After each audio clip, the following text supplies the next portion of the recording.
తన ప్రాణాలే నీవని ధర్మేచగా తన మనసంత నీదని అర్థేచగా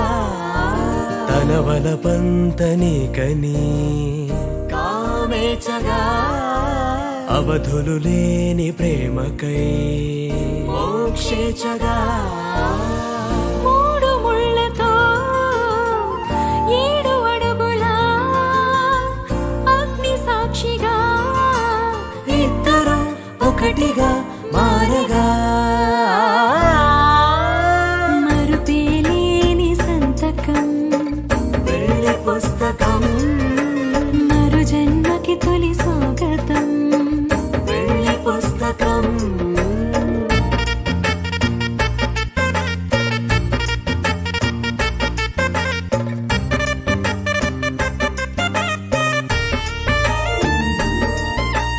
ప్రేమ పెళ్లి పేరులో ఇరువురిలోన ప్రేమ మాత్రమే బంధుమిత్రు ప్రేమనే కలిసిన నాడు